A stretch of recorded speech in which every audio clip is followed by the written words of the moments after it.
Well, hey, artist friends. Thanks for joining us again today for our portrait work in our guided series about portraiture, I should say, our guided video series. So, it's hair day. Hair, long, gorgeous, fabulous hair. Okay, so depending on whomever you're drawing, right? You may be drawing yourself, working from a mirror. You may be drawing mom, dad, grandma, grandpa, aunts, uncles, cousins, brothers, sister. You could be working like me from a photograph. Just seemed like the easiest thing to do for our video. Okay, but hair. Here's the tricky thing about hair. We know that hair is made up of individual strands. So a lot of times when we start drawing, we have our portrait. There's a little face, right? And we start drawing, we're like, oh, okay, I know that they have hair. So we start drawing the individual strands of hair. And pretty quickly we get upset because this is not what our hair looks like. And we're like, why isn't it working out? I know, or like we have like my fabulous woman here has this like gorgeous curly hair, right? And so it's curly hair. And we're like I know that they have curly, why can't I make it look like hair? It's curly hair. Okay, here's the tricky thing. This is another one of those like, you know, your brain is trying to work for you and it makes it difficult. So what's happening is you know that they're individual strands of hair, but that's not actually what we see when we look at people. We see hair, and this is where I'm going to direct you to our hair drawing guide. Again, if you don't have this PDF, you weren't able to download it or you couldn't print it out, or you know you can't look at the PDF on your screen whilst you're drawing, it's okay. I want you to just draw along with me, and then during our practice time together when we break, that's a great time to pull that PDF up and then to draw along with us. Okay, so but looking at the hair, first we've got to figure out the overall hair shape. So I've just got some scrap paper here again, and I'm going to start with a basic oval. Just start with a basic face oval. You don't have to do anything else. And then what you need to do is looking at your person whom you're drawing, or your model, okay, your picture, or yourself, you need to figure out the overall basic shape of the hair. And the hair comes down onto the forehead as well as comes over top and comes out further from the head. So the first lines we want to figure out are just kind of the basic shape of the hair.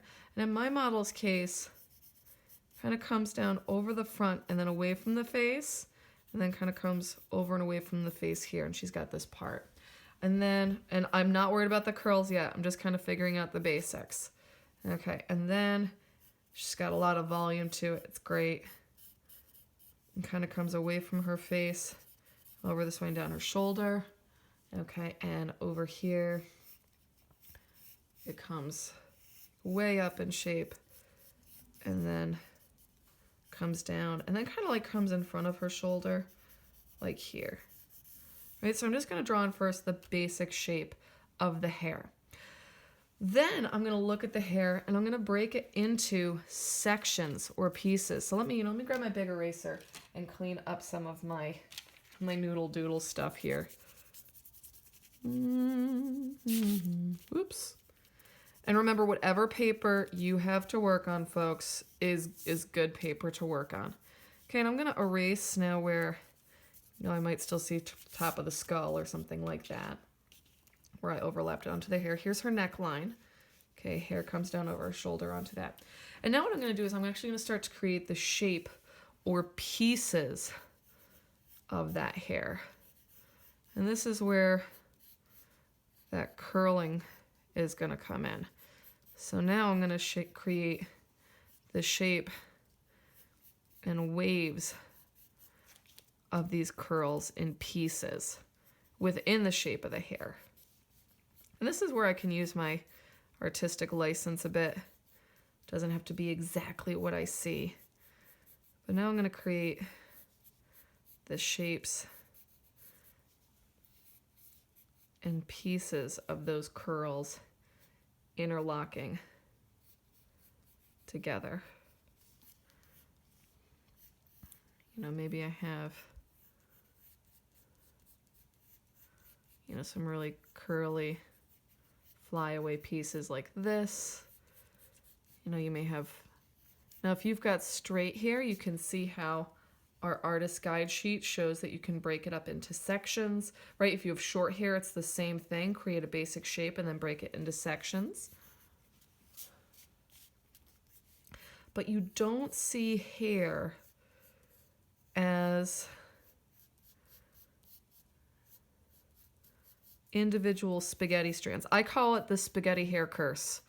No spaghetti hair curse. No, no, no, no, no. Right? You're treating it as beautiful individual shapes. So we're creating these beautiful curl shapes for my model's hair.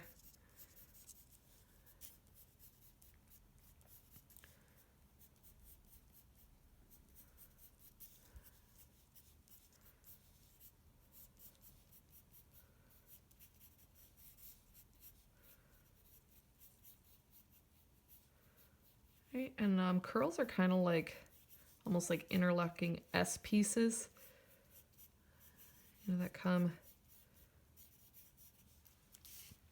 together and around. So you can see I'm building the curly bits out there. Okay, same thing on the opposite side. I'm gonna build in out of that center part area.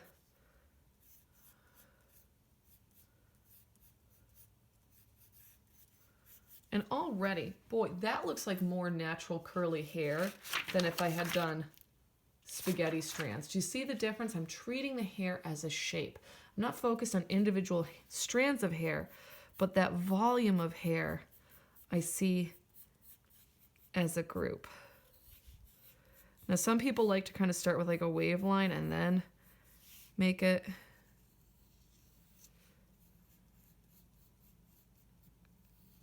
make kind of like ribbons or curls like that. Again, you may have straight hair and then you're treating it just as like pieces, not as these waves or curls.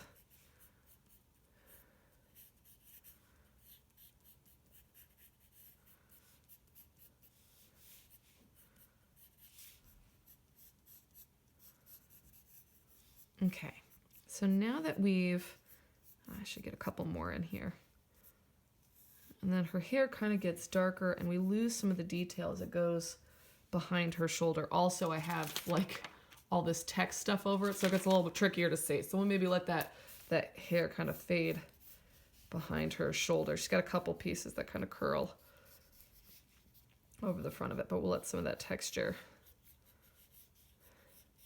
fade away. Now, what I want you to do is look at the value.